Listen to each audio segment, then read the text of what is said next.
నవ్విన చేప. Hi friends, welcome back to our channel DS kids. ఈరోజు నేను మీకు ఒక మంచి కథ చెప్పడానికి సిద్ధంగా ఉన్నాను. ఆ కథ ఏంటో వినడానికి మీరు సిద్ధంగా ఉన్నారా? అయితే కథ మొదలు పెడుతున్నా, వినండి. అనగనగా పూర్వం ఒక చేపల ఆయన ఒక కుండ లాంటి దానిలో, ఒక అద్దం కుండలో 2 చేపల్ని వేసుకొని రాజుగారి కోట వైపు బయలుదేరుతున్నారు. ఆయనకి అలాంటి మంచి చేపలు చాలా రోజుల తర్వాత తన వలలో పడ్డాయి. మహారాజు గారికి వీటిని బహుమతిగా ఇద్దామని అతను మహారాజు దగ్గరికి బయలుదేరుతారు. ఇంకా రాజకోటలోకి వెళ్ళాక మహారాజుకి ఆ బహుమతిని ఇస్తాడు ఆ చేపలాయన. ఇంకా మహారాజు వాటిని తన మందిరంలో పెట్టించుకుంటాడు. ఇంకా తర్వాత ఇలా ఒకరోజు మహారాజు తన మందిరంలో ఉన్నప్పుడు ఆ చేపల్ని చూస్తాడు. మంచిగా ఆడుకుంటూ మంచిగా ఉంటాయి ఆ చేపలు. ఒక ఆడ చేప, ఒక మగ చేప ఉంటుంది దాంట్లో. అప్పుడు మహారాజుని ఒక ఆడ చేప చూసి నవ్వుతుంది. అప్పుడు మహారాజా వింతని చూసి ఆశ్చర్యపోయారు. ఏంటి ఈ చేప నన్ను చూసి నవ్వుతుంది అని. ఇంకా అలా ఆశ్చర్యంలో పడిపోయిన మహారాజు వెంటనే మంత్రిని పిలిపిస్తాడు. తర్వాత మంత్రి వచ్చాక ఇలా అడుగుతాడు, మంత్రివర్య, ఆ చేపలో ఒక చేప నన్ను చూసి నవ్వింది. అది నన్ను ఎందుకు నవ్విందో నాకు కారణం చెప్పండి అని అడుగుతారు. అప్పుడు మంత్రి నోరు మెదపలేదు. మంత్రికి ఏం చెప్పాలో కూడా అర్థం కాలేదు. ఇంకా దాంతో మహారాజుకి కోపం వచ్చింది. మంత్రివర్య, ఏంటి మీరు నా ప్రశ్నకి సమాధానం చెప్పలేకపోతున్నారా అని గట్టిగా అంటాడు. ఇంకా మంత్రి కాస్త తడపడతాడు. చేప ఎందుకు నవ్విందో నాకేం తెలుస్తుంది మహారాజా అని. ఇంకా మహారాజు, సరే, నేను మీకు 1 నెల రోజులు గడువిస్తున్నాను. 1 నెల రోజుల్లోపు నా ప్రశ్నకి సమాధానం కావాలి, లేకపోతే నేను మిమ్మల్ని ఉరి తీస్తాను అని చెప్పేస్తారు. ఇంకా ఆ రోజు నుంచి మంత్రికి భయం పట్టుకుంది. ఇంకా ఇలా 15 రోజులు గడిచిపోతాయి. 15 రోజుల తర్వాత మంత్రి తన ఇంట్లో కూర్చొని ఇలా ఆలోచిస్తూ ఉంటాడు. సగం రోజులు గడిచిపోయాయి రాజుగారు ఇచ్చిన గడువులో. ఇంకా మిగతా సగం రోజులు ఆ చేప ఎందుకు నవ్విందో నాకు తెలియట్లం లేదు. ఇంకా నా చావు తథ్యం. నా కొడుకునైనా మంచిగా చూసుకోవాలి అని అనుకొని తన కొడుకుని పిలుస్తాడు మంత్రి. కొడుకుని పిలిచి తనతో ఇలా చెప్తాడు, బాబు విజయ్, నేను త్వరలో చనిపోబోతున్నాను. ఇదిగో కాస్త డబ్బు తీసుకో. ఇంకా బయట గుర్రం కూడా ఉంది, అది కూడా నీకే. తీసుకొని ఎక్కడికన్నా వేరే రాజ్యం వెళ్ళి ఆనందంగా బతుకున్నాయనా అని చెప్తాడు. ఇంకా విజయ్, అయ్యో నాన్నగారు, మీరు కూడా నాతో పాటు రండి అని అడుగుతాడు. కానీ అతను నేను రాలేను, నాకు ఉరి శిక్ష పడబోతుంది త్వరలో అని అంటాడు. అలా ఉరి శిక్ష పడడం ఎందుకు నాన్నగారు అని విజయ్ అడుగుతాడు. కానీ మంత్రి మాత్రం, ఏమీ చెప్పలేని పరిస్థితిలో ఉన్నాను. మన రాజ్యం కోసం నా ప్రాణాన్ని అర్పిస్తున్నాను. వేరే రాజ్యంకి పారిపోవడం మంత్రి ధర్మం కాదు. నువ్వు వెళ్ళి ఆనందంగా బతుకు అని చెప్తాడు మంత్రి విజయ్కి, తన కొడుకుకి. ఇంకా విజయ్ సరే అని చెప్పి ఆ డబ్బు తీసుకొని తర్వాత గుర్రం మీద ఎక్కి అక్కడి నుంచి వెళ్ళిపోతాడు. ఇంకా అక్కడి నుంచి వేరే రాజ్యం వైపుగా వెళ్తూ ఉంటాడు విజయ్. ఇంకా అలా వెళ్తున్నప్పుడు అతనికి ఒక పెద్ద చెరువు కనిపిస్తుంది. తన మార్గంలో అడ్డుగా ఉంటుంది ఆ పెద్ద చెరువు. ఇంకా ఆ పెద్ద చెరువుని గట్టిగా తన గుర్రంతోని దూకేస్తాడు. ఇటు నుంచి అటు ఒడ్డుకి దూకుతాడు. ఇంకా అతను దూకిన వెంటనే అక్కడికి భటులు వస్తారు. భటులు వచ్చి విజయ్ని బంధించి మహారాజు గారి కోటకి తీసుకుపోతుంటారు. అలా ఎందుకు జరిగిందంటే అది చెరువు కాదు, యువరాణి స్నానం కోసం తయారు చేసిన కొలను. అంత పెద్ద కొలను ఎవరైతే దాటుతారో వాళ్ళే యువరాణికి భర్త అని మహారాజు ప్రకటిస్తారు. అది విజయ్కి తెలీదు. వేరే రాజ్యంకి వెళ్దామని తను అలా దాటేస్తాడు. ఇంకా భటులు వచ్చి విజయ్కి ఈ విషయం చెప్పి అతన్ని రాజకోటలోకి తీసుకెళ్తారు. తర్వాత ఇంకా మహారాజుకి కూడా విజయ్ నచ్చుతారు. వాళ్ళిద్దరికి పెళ్లి చేయాలి అని కూడా అనుకుంటారు.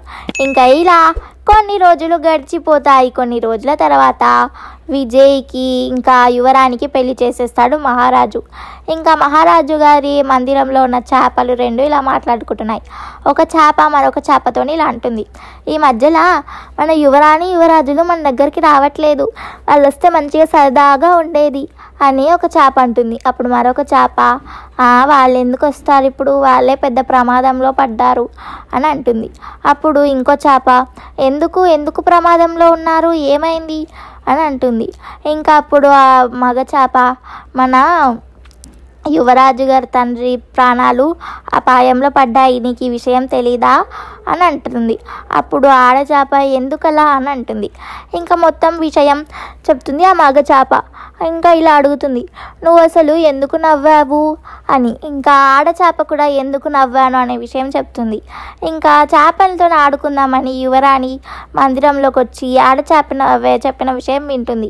యువరాణికి చేప భాషలో మంచి ప్రాణిక్యం ఉంది, మంచి ప్రావీణ్యం ఉంది. ఆమె చేప భాషని ఎన్నో రోజుల నుంచి నేర్చుకుంటూ ఉండడం వలన ఈ ఆడచాప ఏం చెప్పిందో అది మొత్తము యువరాణి వినేసింది. విని యువరాజు విజయ్కి చెప్పడానికి వెళ్ళిపోతుంది.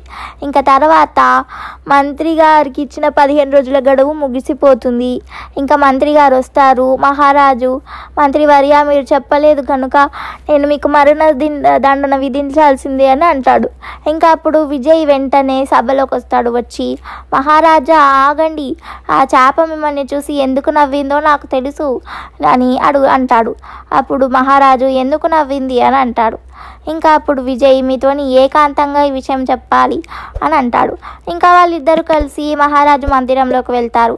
అప్పుడు విజయ్ ఇలా చెప్తాడు, ఏమీ లేదు మహారాజా, ఈ ఆడచేప ఎందుకు నవ్విందంటే మహారాణి గారి రాణివాసంలో కొందరు మగవాళ్ళు ఆడవేషం వేసుకొని ఆ రాణివాసంలో ఉన్న చెలికత్తెలతో కలిసిపోయారు. ఈ విషయం మహారాణి గారికి కూడా తెలీదు.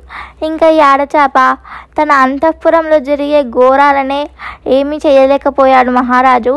ఈ ప్రజల్ని జనాల్ని ఎలా కాపాడుతాడు, ఎలా చూసుకుంటాడు అని నవ్వింది అంతే మహారాజా అని విజయ్ చెప్తాడు. ఇంకా తర్వాత మహారాజు, అయ్యో అవునా, నిజమే కదా, ఆ చేప నవ్వింది కూడా తప్పు కాదు. నేను నా అంతఃపురంలో జరిగిన విషయంని ఏమి చేయలేకపోయాను, ఇంకా రాజ్యం నేను చేస్తాను అని బాధపడతారు.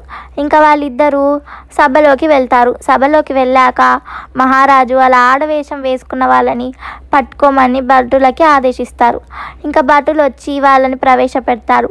ఇంకా మహారాజు వాళ్ళిద్దరిని ఉరి శిక్ష వేయించమని చెప్తారు వాళ్ళిద్దరికి. ఇంకా తర్వాత మహారాజు ఇలా చెప్తాడు, నేను మన రాజ్యంలో జరుగుతున్న కుట్రలనే ఎన్నో రోజుల తర్వాత తెలుసుకున్నాను, అది కూడా యువరాజు వల్ల. కాబట్టి ఇంకా నాకు ఈ రాజ్యం నేను కాపాడుతాను, చూసుకుంటాను అనే ధైర్యం లేదు. ఇంకా నేను ఈ రాజ్యంకి సెలవు తీసుకుంటున్నాను. ఎక్కడైనా దూరంగా అడవిలో వెళ్ళి మహారాణిని తీసుకొని అక్కడ ఒక కుటీరం కట్టుకొని దైవభక్తిలో నిమగ్నం అయిపోతాను. ఇంకా నాకెవ్వరూ మగ సంతానం లేనందుకు ఈ యువరాజు, మా యువరాణి భర్త ఇతన్ని మహారాజుగా ప్రకటిస్తున్నాను అని మహారాజు చెప్తారు. ఇంకా ఆ రోజు నుంచి విజయ్ మహారాజు అయిపోతాడు. ఇంకా విజయ్ పాలనలో రాజ్యం మంచిగా సంతోషంగా ఉంటుంది. చూసారా ఫ్రెండ్స్, ఈ కథలో ఉన్న నీతి ఏంటంటే ఎప్పుడైనా మనము ధైర్యం చేయాలి ఫ్రెండ్స్. కొన్ని విషయాలు మనని ధైర్యం చేయనియవు, కానీ మనం ధైర్యం చేయాలి. అప్పుడు విజయ్ అక్కడ ధైర్యం చేసి కొలనుని, ఎంత పెద్ద కొలనుని ఎలా దాటాడో చూసారు కదా. అలా దాటినందుకే తనకి ఇప్పుడు మహారాజు అయ్యే అవకాశం దొరికింది. కాబట్టి మనం కూడా ధైర్యం చేయాలి. ఇంకా మహారాజు గారు లాగా మన తప్పు మనం తెలుసుకొని తప్పుని సరిదిద్దుకోవాలి కూడా. ఓకేనా ఫ్రెండ్స్, ఈ స్టోరీ మీకు నచ్చితే లైక్ చేయండి, చాలా మందికి వినిపించాలంటే షేర్ చేయండి. ఇంకా స్టోరీ గురించి ఏమైనా చెప్పాలంటే కింద కామెంట్ సెక్షన్లో చెప్పండి. ఇంకా మన ఛానల్ని సబ్స్క్రైబ్ చేయండి. సబ్స్క్రైబ్ చేసి పక్కన ఉన్న బెల్ ఒత్తి ఆల్ ఒత్తండి. అలా బెల్ ఒత్తి ఆల్ ఒత్తితే నేనేమైనా వీడియోస్ చేస్తే మీకు నోటిఫికేషన్స్ వస్తాయి. ఓకేనా friends, bye, see you next week. ఇంకొక కొత్త మంచి స్టోరీతో నేను మీ ముందుకు వస్తా. నేను మీ బుద్ధుడిని. Bye, see you next week.